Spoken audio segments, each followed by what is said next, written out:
Good morning, saints, snitches, and the rest of y'all still lying in the group chat. Welcome to Morning Tea and Allegations, where the devil gets no mic and the truth gets the final say. Just a good time. Hey, hey.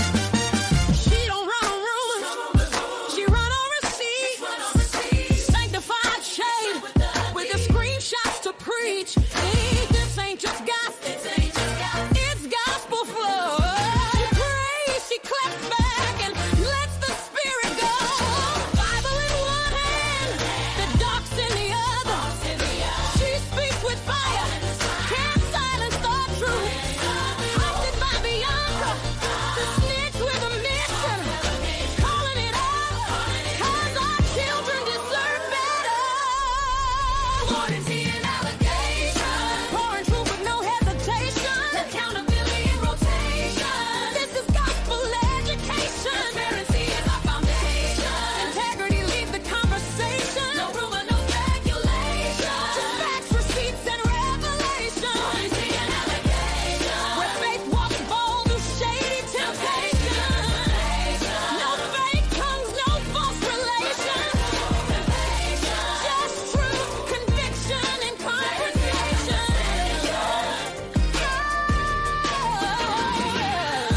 Morning tea and allegations. Snitches on the airways. Known again, yeah. Snitches on the airways. Morning tea and allegations. Snitches on the airways. Well, hello,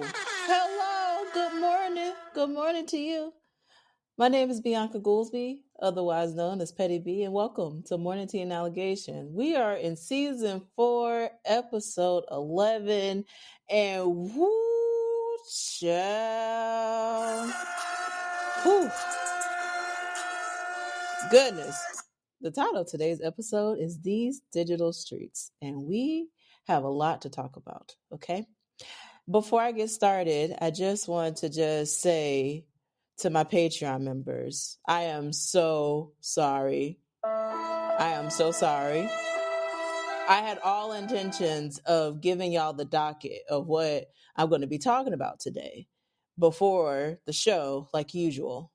However, when I tell you it has been a lot that has been going on that I'm going to have to tell you after the show when we do our altar call. So I just thank you for your support and your love and being in there. So I'm always going to give you love and show you love because these investigations and the work and the advocacy, I thank you for helping continue this movement and work. And it's been a lot, right? Fighting for my name in so many different ways. And that is definitely the story. Okay. We're going to go ahead and get started with our church announcements. And our church announcements is very, very simple today. I had a very interesting experience with the Canva experience where they were highlighting new features, and they had such an amazing presentation of the different features that they're rolling out with Canva. And I'm an affiliate with Canva. I love their platform, and a lot of the graphics and the things that you see for the show are done in Canva. So I'm going to be highlighting some of these tools in Patreon and some of my spaces online. So if you want to be able to design and create things in Canva, come join me on this journey because I want to definitely show more of my process, how things work. Even the lyric video that was shown at the very beginning of this episode, all of that was done. Well, not all, but most of that was done in Canva. Amen. So please let me know that you're here. Let me know that you're watching. Put your name in the comments, all of that. And someone in the comments said, I nerded out. So cool. Yeah, it has been really interesting to see how far Canva has grown And I'm just very thankful that I'm on the legacy plan, Jesus, because now they paying and having people to pay per user. And I'm just grateful that I got a good setup and package with Canva, and I'm always going to shout them out. Before we get started with the content of today's show, I have to play my disclaimers, and I want to just continue to say that I need you to govern yourselves accordingly with the announcements. Please listen to the words that I'm saying and also read the words on the screen. For those that are in my podcasting family where you listen to the show and don't watch, please hop over to the spaces where the video is there so that you can also be privy to what is on the screen as it's playing, because it's very, very important. Okay? All right. So let's go ahead and roll the disclaimers. Thank you, church members, as we have additional announcements and disclaimers that require your full attention. I am a certified snitch and whistleblower that reports on what is happening in our community. Like I always say, people lie, receipts don't. With that stated, the content used in this programming is protected under fair use. In addition, the views and opinions on this programming belong to me. I hold myself accountable and prioritize accuracy and truthfulness in my communications. So unless you have receipts, don't start with me. God is still working on me. I love the block button to protect my peace, and I desire to snitch on everybody, including me. Thank you for your attention, and govern yourselves accordingly. Amen.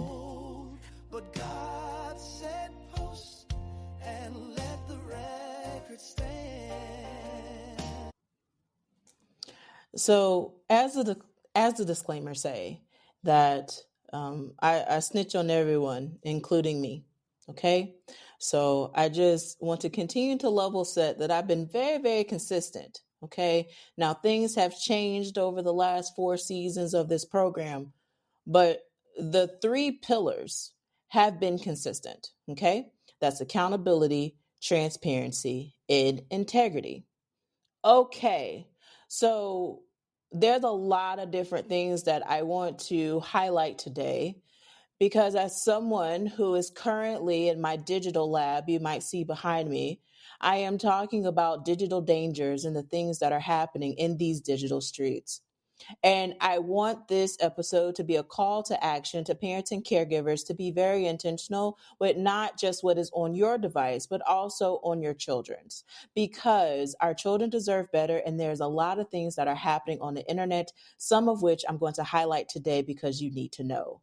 I am inserting all the disclaimers here. Some of the topics that will be discussed today will need all the labels and all of the asterisks and all of the warnings that these topics are very, very sensitive in nature. But this needs to be highlighted because it is impacting our children in such a severe way, and it might be happening in your backyard, and you might not even know it. So with that being said, let me go ahead and share my screen so that you can see the different things that I prepared for you so that you can follow along as I do this presentation. So Congress, they want to protect our children using AI. The last episode, I talked about how AI is very unregulated, and we're running an unregulated experiment with AI, just like we did with social media. And now there are so many different legislations and conversations about regulating social media when the damage, we're too far gone, unfortunately, but there needs to be oversight, right? And we need to go ahead and be ahead, even though I don't necessarily think that we are currently ahead, but with AI in particular. So Congress introduced 2 bills that I want to share with you. And I also recommend reading this article. I also just want to know again that I am so sorry. I'm apologizing because in the last episode, I shared that I was going to post links in the comments, and I went to realize that I did not do that. So I am so sorry. I will make sure that I fix that, rectify that, so that you can get these receipts yourself, because it's really, really important that you go to the source, you get this information, and I'm highlighting it because it's important to me. Okay?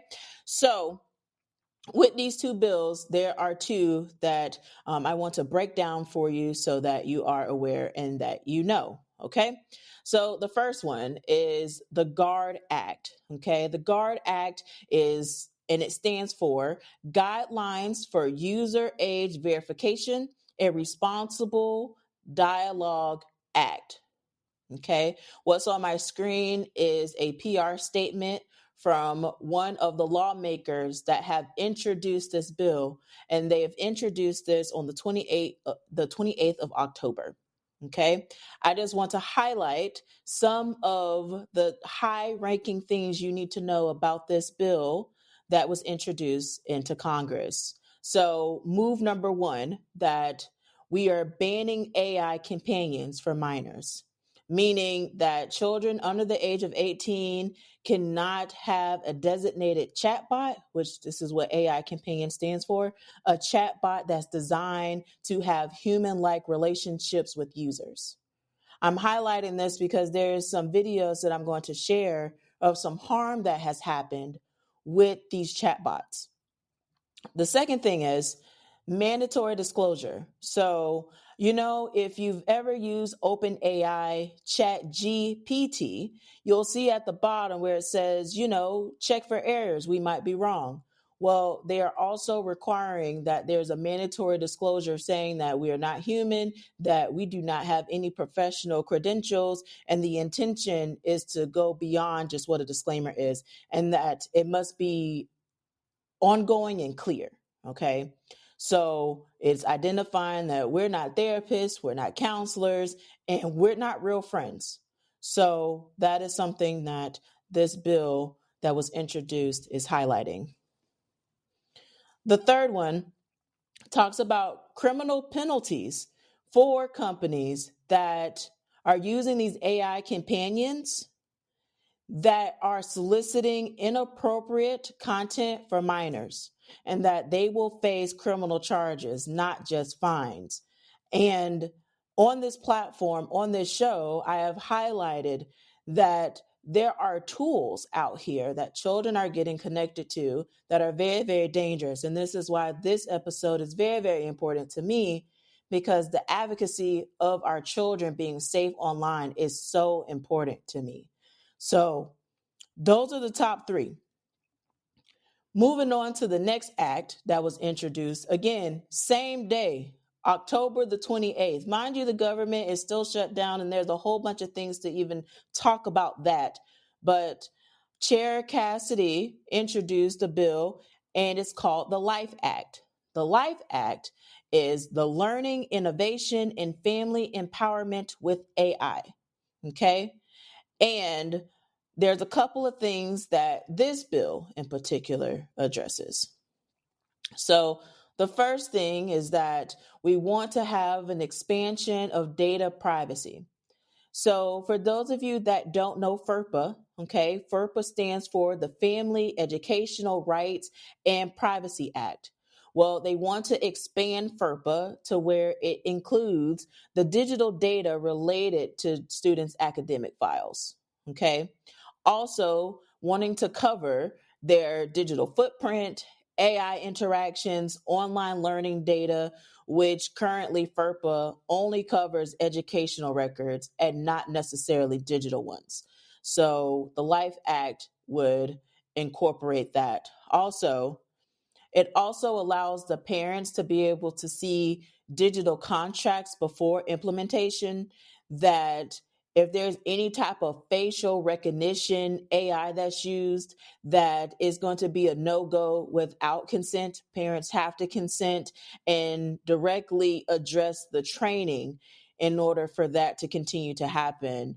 And I just want to just pause here for a moment to just ask y'all, have there been conversations about facial recognition AI at your school site or in your school district for the educators? And then also to my parents, if there are contracts that you need to look at, will you understand or know what you're going to be looking for? Ultimately, parents can opt out, right? Do we know what the terms of the opt out is? No, not really, which goes to a bunch of questions that I have, but we'll get to there. It also provides a gold seal of excellence, right? So the federal government says that they're going to have an award, and the award is going to be for school districts and school providers that have the strongest parental consent systems, which sounds to me that each of these school districts will have to create their own system, which that's a lot, because as we see, as different school districts are creating their own systems, we have inconsistencies. And then when it's time to hold someone accountable to something not working, ain't nobody showing up to answer the questions. So someone in the comments says, it's so hard to expect teens and children to understand when adults struggle with parasocial relationships. I just want to give you a round of applause for this comment.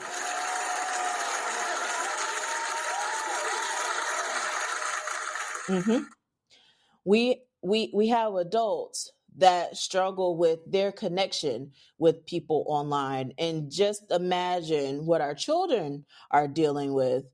And a lot of them have underdeveloped brains until they reach the age of like 24, 26, something to those lines there.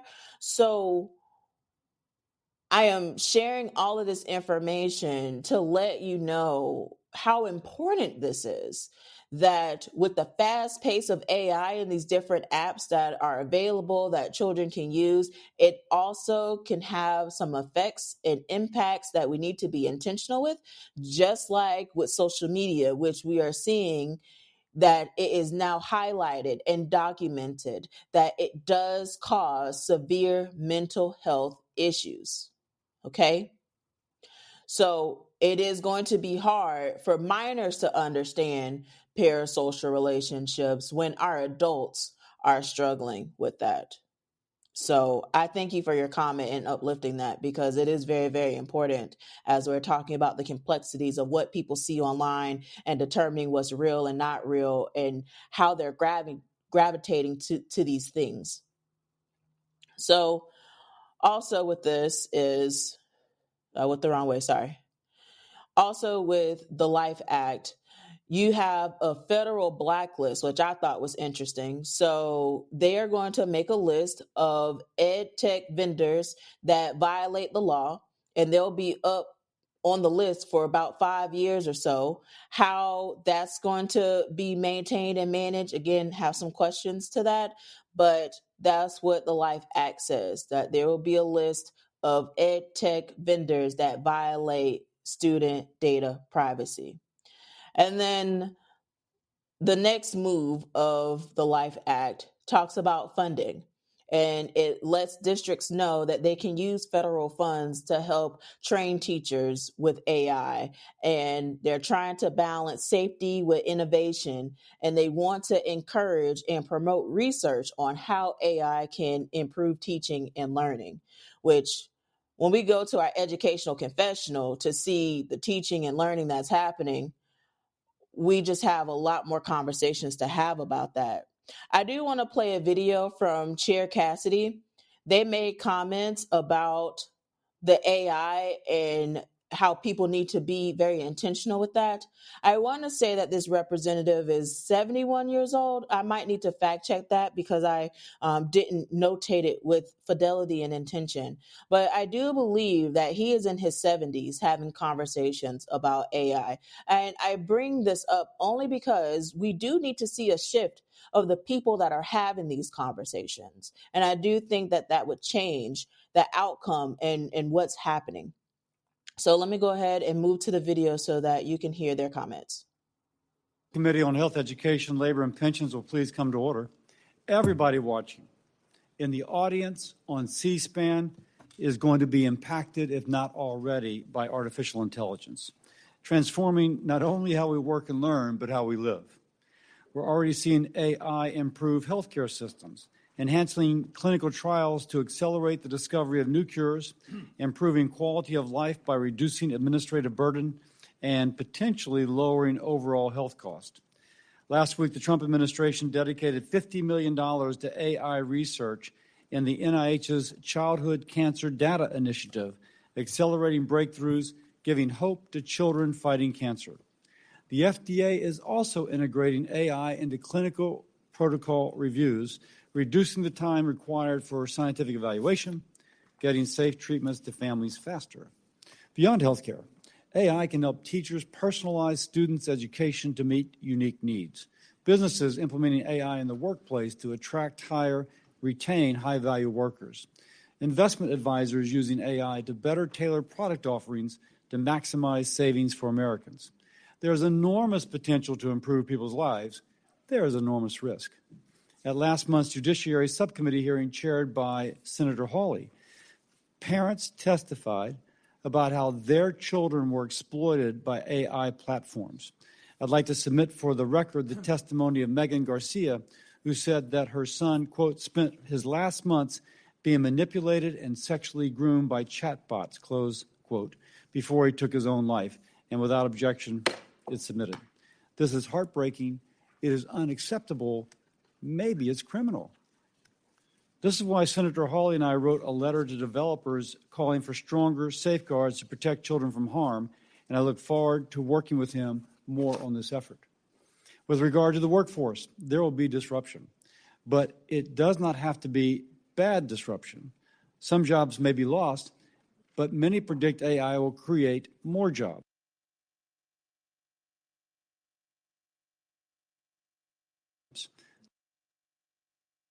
To prepare for this, we need to make sure that Americans are trained with tools to stay competitive in a 21st century environment. Government should not stifle innovation, but it should absolutely make sure that AI protects privacy, that families are protected, that children are safe, and that there are safeguards in place between AI and workers.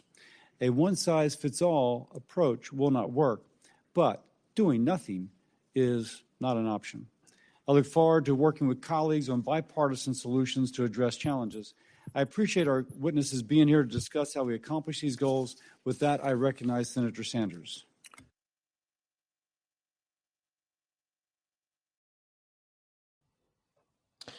So I just want to say that your girl is rusty.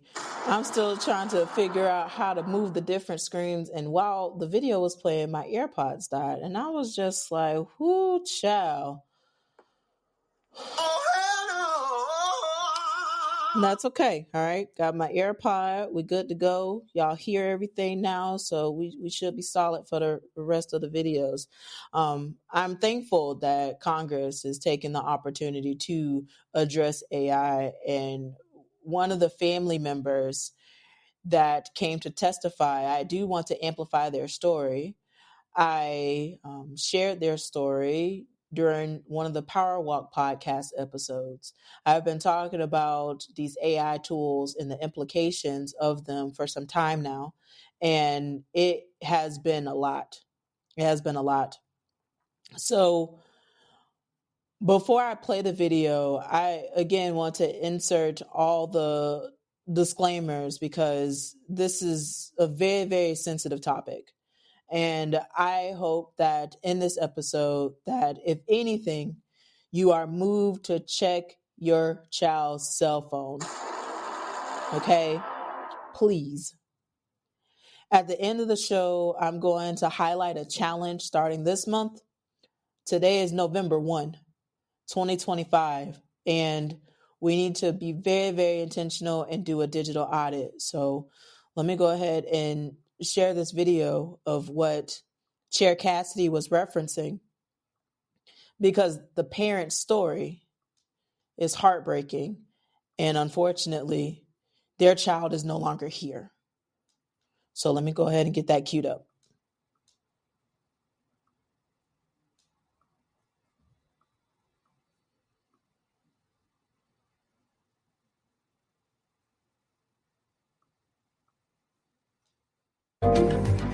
To tonight's original now, with in-depth reporting on a topic we've been watching. And tonight, it's a Florida mom suing a chatbot startup after her 14-year-old son died by suicide. The suit claims that bots on Character.ai initiated, in the suit's words, abusive and sexual interactions with the teen and says he died just seconds after their final conversation. NBC's Yasmin Vasugian spoke with his mom to learn more about her story and what she hopes to accomplish with this lawsuit. With a warning, you may find the topics here disturbing.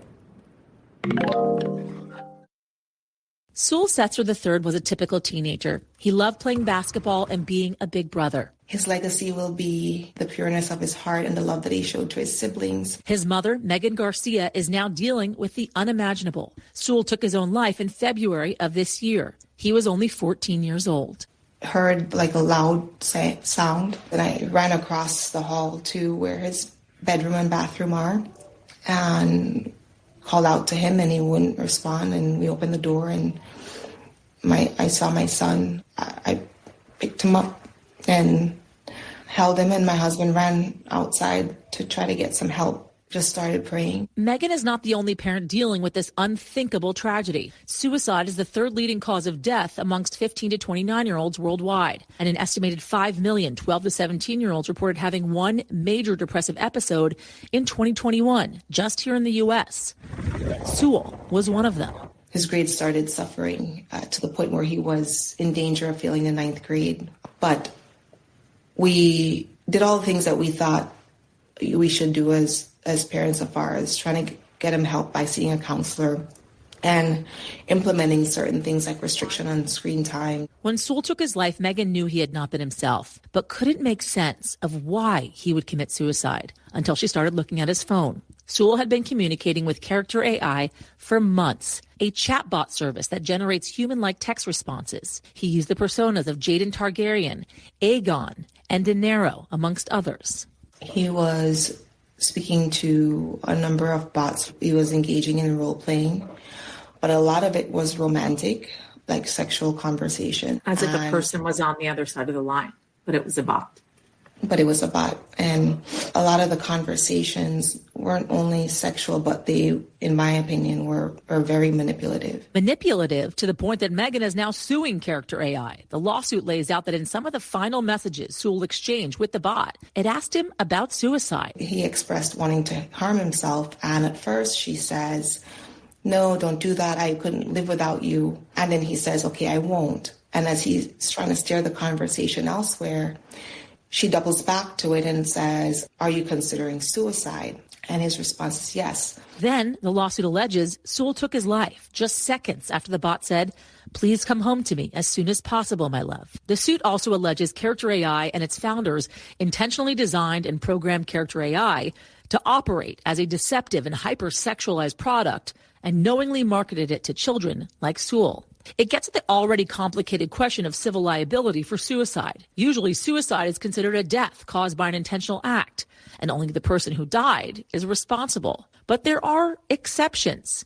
For instance, if someone's harassment or abuse is found to facilitate that death. And now an unprecedented next step. What if that behavior is not from a human being, but a bot? And is the company that created the AI responsible for everything the bot puts out? Character AI would not comment on the litigation, but in a statement to NBC News said in part this: we take the safety of our users very seriously, and our trust and safety team has implemented numerous new safety measures over the past 6 months, including for users under 18. But Megan says that's not enough. By holding Character AI to account, she's hoping no mother has to go through what she's dealing with right now. I want parents to know, because I didn't, and to know that this technology is out there, and also to let parents know that if your child has been engaging with Character AI, it's very likely that they've been manipulated into telling these AI chatbots the most intimate, private things about themselves. The very things that Megan believes made her son vulnerable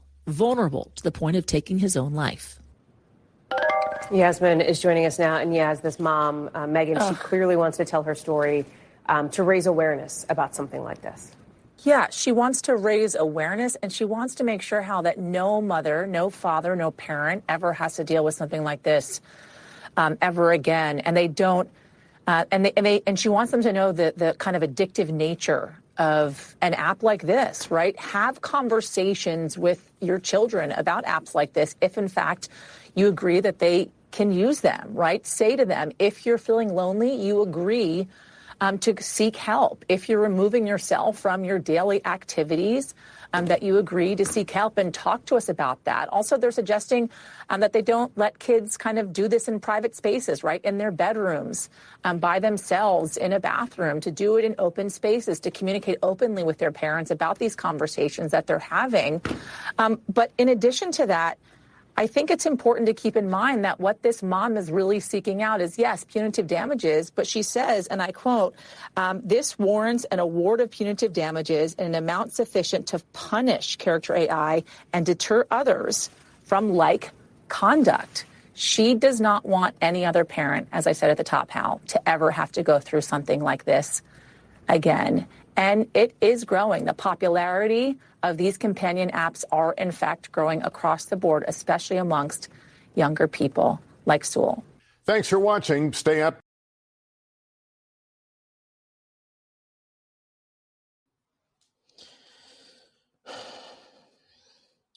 This story is in Florida, and it is so sad seeing children harm themselves because of what is happening on the internet, whether it's social media related, and now we have to be mindful of these chatbots. And there are so many different platforms that are very similar to character AI. I asked in the comments, and I'm going to ask, have you heard of character AI? Is this the first time that you're hearing about this platform? Do you know about this platform? Do you know what the app looks like? Do your children have this app downloaded on their phone? Do you have family members where their children are using this app on their phone? We as a village, as digital guardians, have a duty to make sure that we're having these conversations with our family members, because there is so much that is happening in these digital streets. And so character AI is currently under fire. They tried to say that the app is protected under the First Amendment of free speech. The judge denied that, and it is still an ongoing case. And as soon as I have updates on the case, I want to update y'all, because I'm invested, and I hope that now seeing it, that you are invested too, because this mom just wants to raise awareness. And I'm going to put the link to this video in the comments for y'all, because I want you to read some of the comments too as it relates to the matter. The comments are awful in some cases, where this mother is grieving the loss of her child and seeing comments where they're like, you should have paid more attention to your child. And I don't understand how you didn't recognize the signs. And this sounds like a parent problem. She just wants money for the app. And it's just like, good grief. It is so disheartening when folks are telling their story of what they've experienced and warning others, providing advocacy, trying to help, insert whatever purpose here. When folks are trying to tell their story, and then you have people that will come and say, well, you shouldn't tell your story, and you are at fault for X, Y, and Z. And all of those narratives are awful and harmful to the root of the matter. And so I just say that we have to be very intentional with what we say and what we do on the internet. Again, holding myself accountable, because I haven't always been the person that operated out the 3 keys. I'm going to continue to uplift these 3 keys, as it's been the foundation of this program. Again, accountability, transparency, and integrity.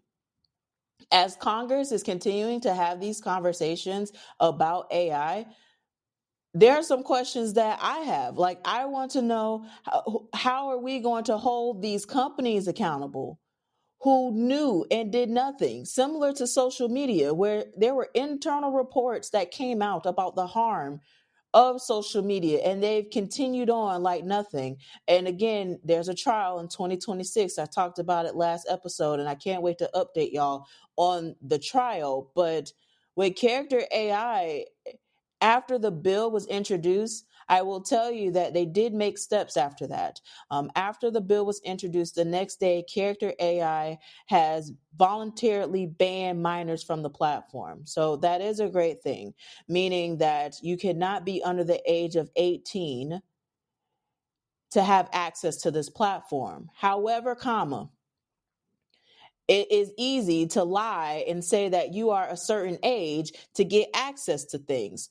We know that because some of us have done it. If we're going to be honest about the different platforms and stuff that we signed into, knowing that we weren't of age, and we did it. And this was before all the social media and the AIs and all of that.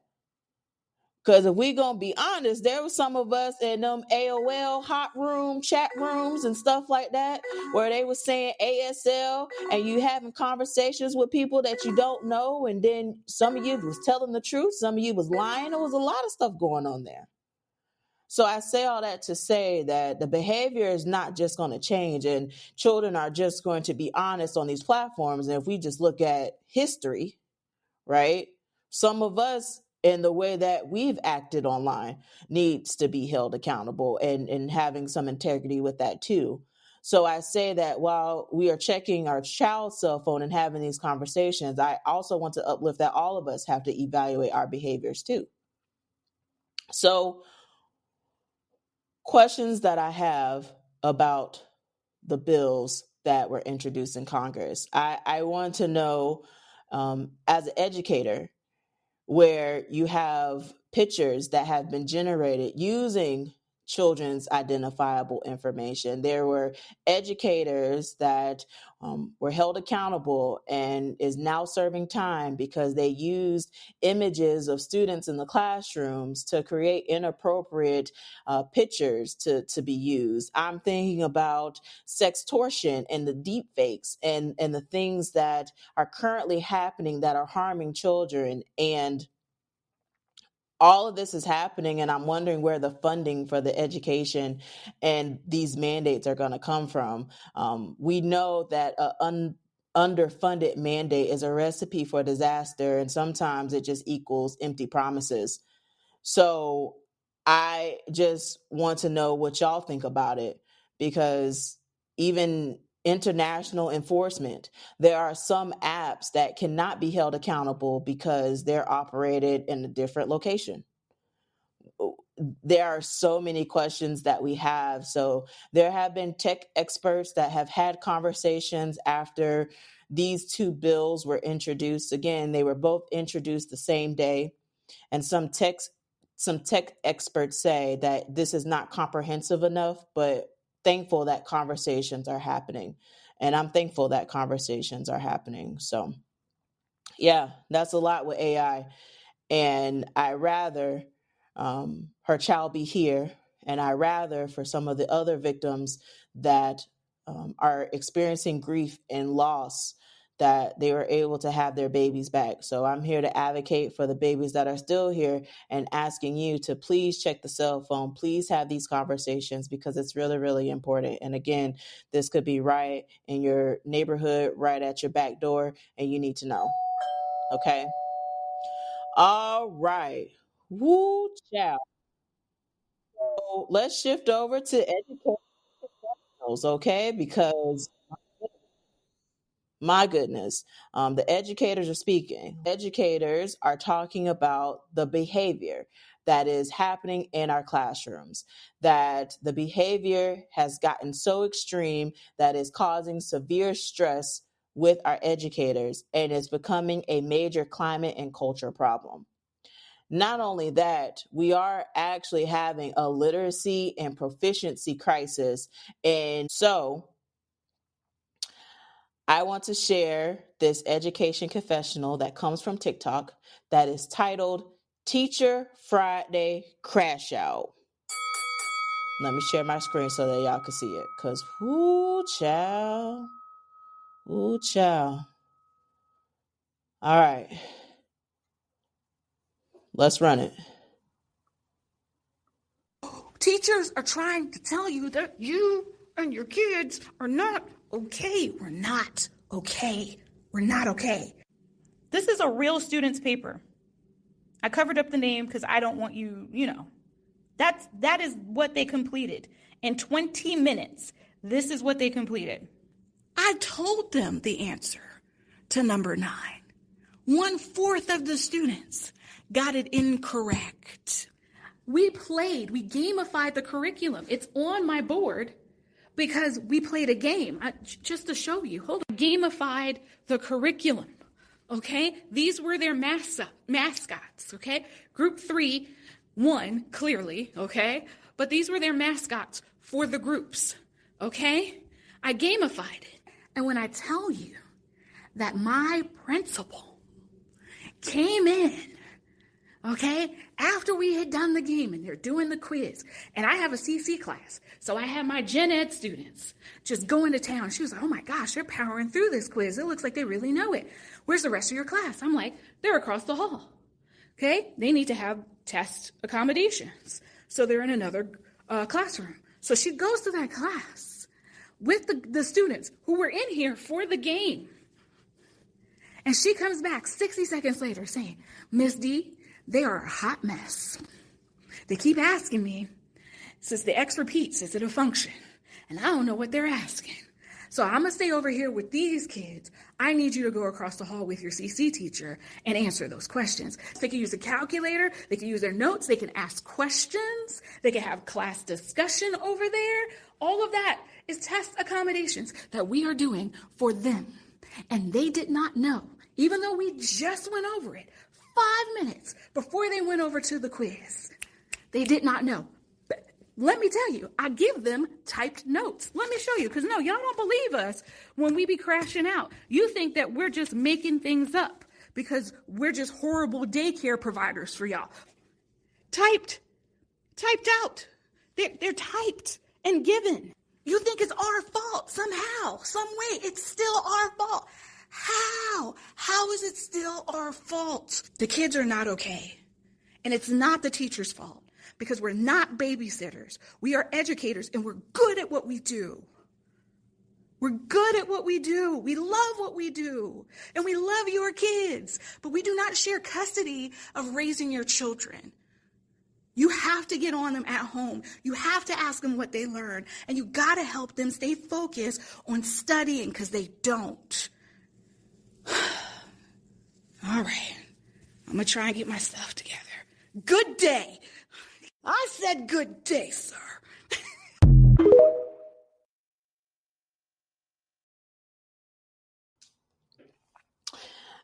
So I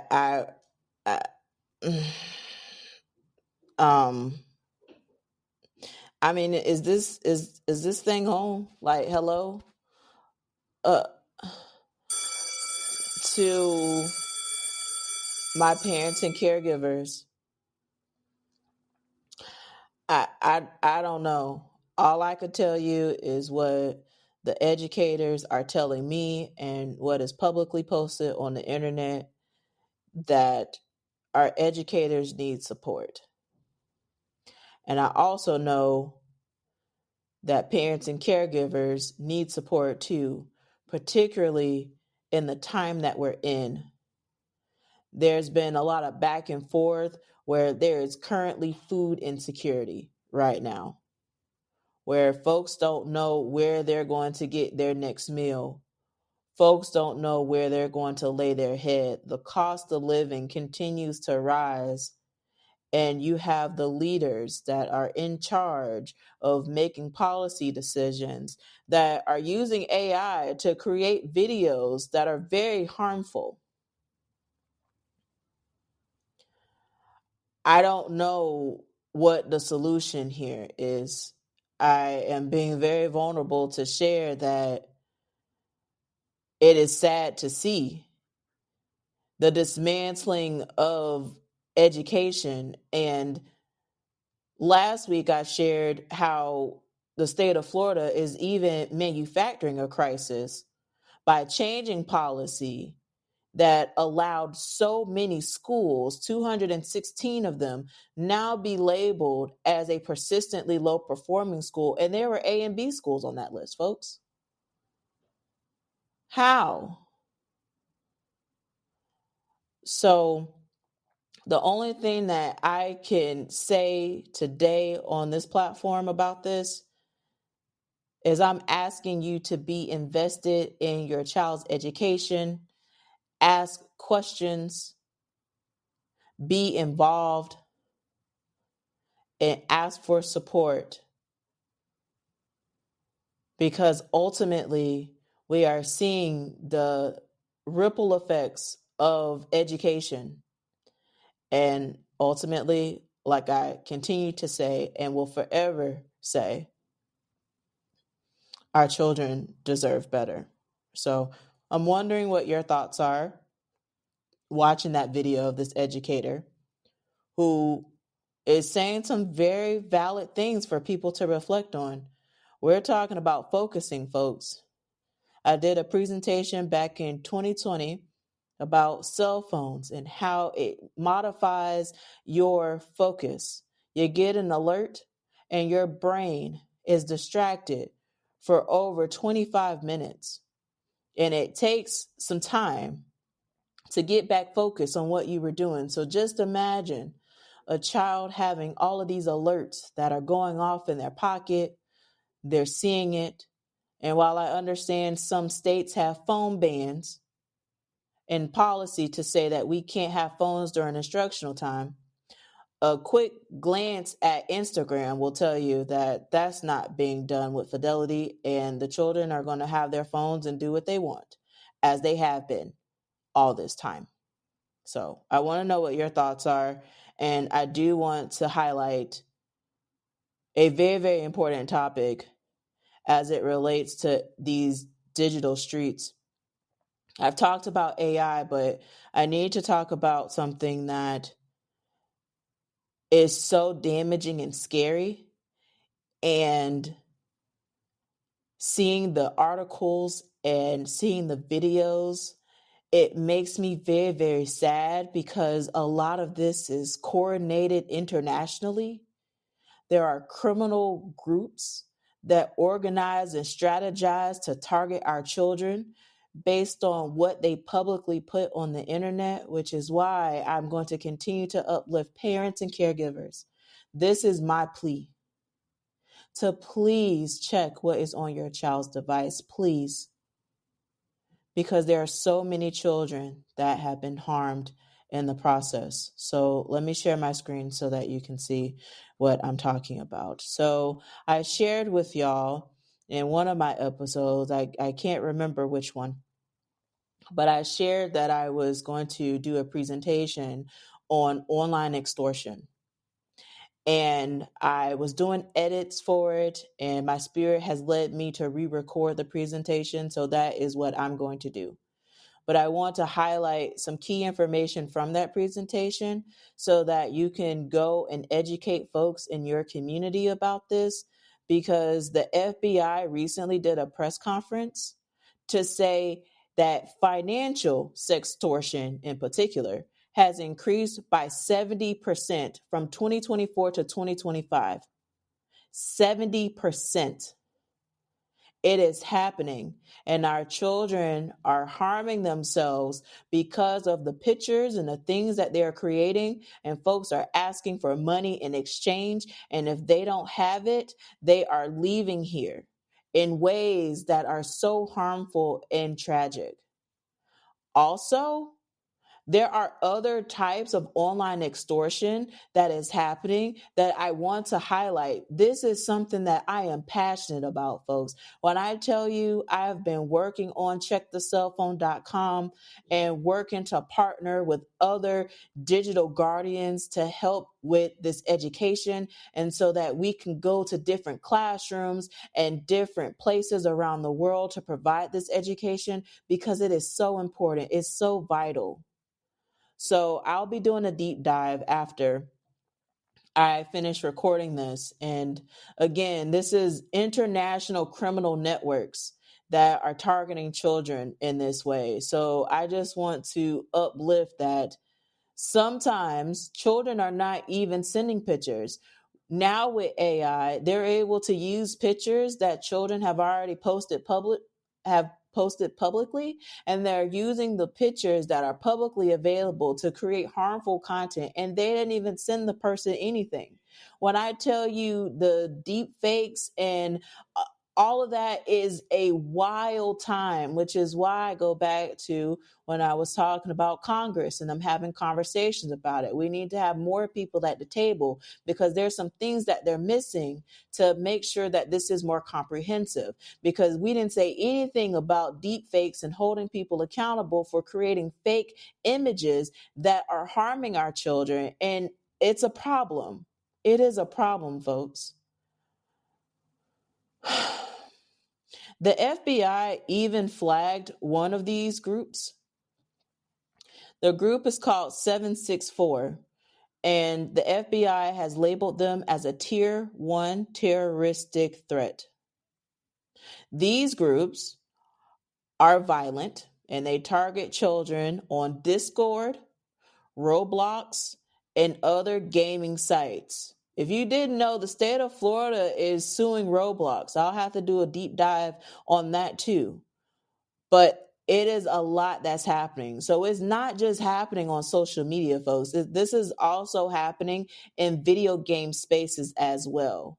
So I want to highlight this video where a teen was involved in the 764 movement, and you're not going to be able to guess where he's from. But I'm going to tell you, for my folks in Hillsborough County, South Tampa. Let's roll the clip.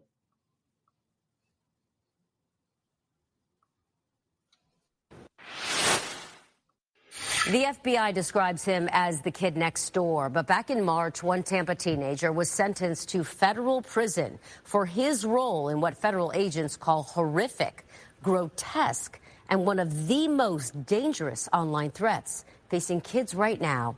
If you haven't heard of 764 yet, our I-Team investigator Katie Lagrone is about to show you why no parent can ignore it, and every teen needs to stay far away from it.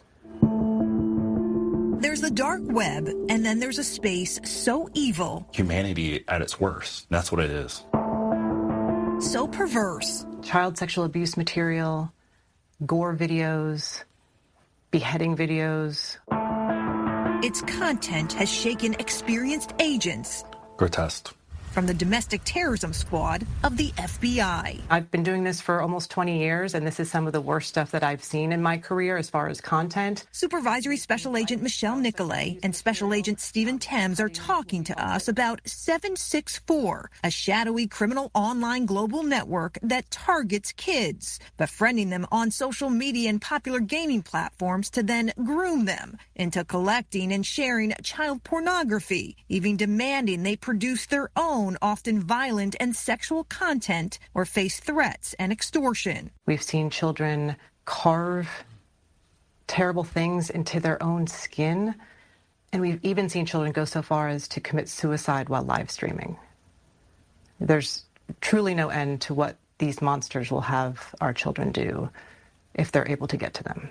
In fact, 764 has become so much of a threat in the U.S., the FBI tells us they're working cases tied to the sadistic network in all 55 of its field offices nationwide. We are seeing it all over the place. Including right here in Tampa. Absolutely. Where investigators tell us Jack Rocker was just a kid from a normal South Tampa neighborhood when he became immersed in 764. We're showing you his mugshot because investigators haven't identified all of his victims. Did he fit the profile of a kid who would go down such an extreme road? No. From what we saw, he was a normal kid.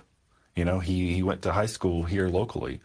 He took part in activities. He had a job. You know, he had friends. His only run-in with the law, this minor traffic violation after he failed to move over for a patrol car parked on the side of 275. But behind closed doors, court records show Rocker had collected and shared over 8,000 images and videos of children, including toddlers and infants, being raped and tortured, all part of his involvement in 764. This is a screenshot of some of the chilling files found on Rocker's computer: animal porn, child gore, murder, rape, suicide. There is no one who is immune from being targeted by these groups. Is Jack Rocker a victim or a perpetrator? I would say he's a perpetrator, but he's also a victim to the group as well, too. This case underscores what I think is a troubling truth about 764. Austin Doctor is studying 764 at the National Counterterrorism Innovation Technology and Education Center. This is a terrorist network that is largely, not exclusively, been led by minors and by young adults. And so as a standard practice, network members not only groom and victimize minors, they're also systematically recruiting them into their ranks. Was Jack Rocker considered, forgive my words, but a rock star in 764? He was someone who had a level of status that allowed him to manipulate and influence more people than others. In December, the now 19-year-old pled guilty to possession of child pornography. Rocker will now spend the next 7 years in federal prison after his role in what the FBI calls one of the biggest threats to kids today that uses their innocence for evil. They're willing to go after, small victims in order to collapse society. That's what they're about. For this network, it is not so much about money, but power and dominance. The big takeaway for every parent is know what your child is doing online, where they're going, who they're communicating with, and talk to them. Let them know what's out there and how they could be a target. I'm My Team investigator Katie Legrone, taking action for you.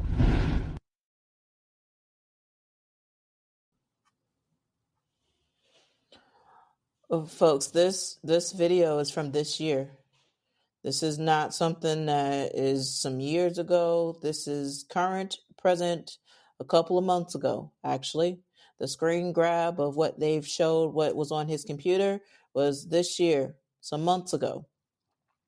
This is real, folks. So not only am I advocating for checking the phone and the cell phone, I said that phone.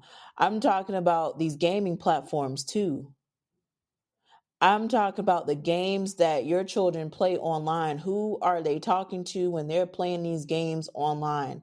There needs to be a complete digital cleanup, please, because there is so much that's happening, and we need to make sure as digital guardians that we're doing the best to help our children and our families. So I am working on this project, and I'm glad that you're going to be along for the ride with me, because I am advocating, as we're starting this month of November, that we are doing a 14-day digital cleanup challenge. Okay. For my folks in Patreon, you are very familiar with this challenge, and it's something that can always be repeated, because I'm sure that you have some things on your phone that need to be cleaned up and apps that you haven't opened since the last time that you've done this challenge. For the folks that haven't seen it before, welcome. This is something that is really, really important. There are a couple of things that I need to do before I make this public, but I do want to highlight the first day of activities, because we are starting today. We are starting now. The time is now. I have done the alarm sounding, the call, the action, checking the cell phone, checking these gaming systems, and also conducting a digital audit. You need to figure out what digital content your children have access to. You need to be aware of all the devices that your children use. As an educator, phones are one of the top things that are stolen on campus. And a lot of times, these phones did not have the iCloud sign in or the Family Link sign in. So therefore, the phone is stolen, it could be wiped, and there's nothing that could be tracked or traced on it. When I tell you, I want to give instructions and links to it all, so that when you hand a child a device, you know exactly what is what, who is who, and how to get access to what you need to gain access to. And I'm not just talking about the phones. I'm talking about these tablets, these computers, and these gaming systems. Folks, this is vital. This is now. Our children deserve better, and you need to do a digital audit, not just for your children, but for yourself. because some of you don't know your different passwords, how to sign into stuff, your storage space overflowing. There's a lot going on. So when I tell you I'm outlining all of this in a way where you're able to complete this and do this and have ease.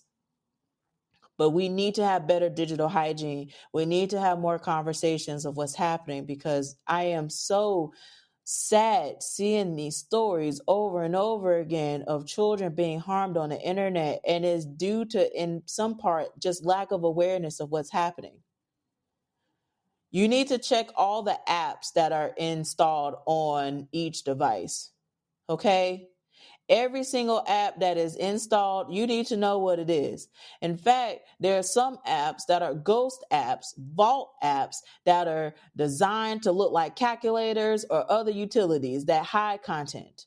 If you go to checkthecellphone.com, I actually have a presentation that talks about ghost apps and vault apps and what to look for. But when I say go through every single app that you have on each device, not just your child, you too, because you too might also have really, really bad digital hygiene, okay? Please, I am telling you, I am begging you, I am asking to please be very intentional with this information. Also, I need you to check if your child has multiple accounts on social media. Some of them have a front-facing social media platform, and then some of them have what they call spam pages or finstas.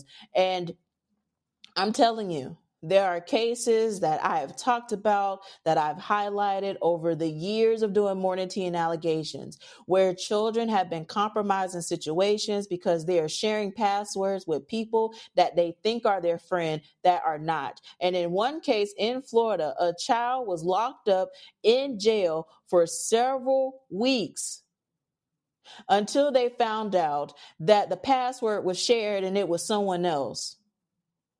Folks, I am telling you, please be very intentional. So there's a couple of things that I need to do to make these checklists easy for you, and I will have it publicly posted on my page and also on Teaching for the Cultures page so that you can have access to it, so that you can share, because this is really, really important. I am sharing these videos and I'm sharing what's happening because it's a lot, and it's so much more, mind you, and I'm over time. It's over an hour of what I've allotted, but this is important. Okay, this is important. So I just want to uplift again that the Ghost Apps presentation is already on checkthecellphone.com so that you could be very familiar with what that looks like. It is an app that looks just like a calculator. It functions and works just like a calculator. But once you enter that secret PIN code, you then get access to a vault to where you could save pictures and screenshots.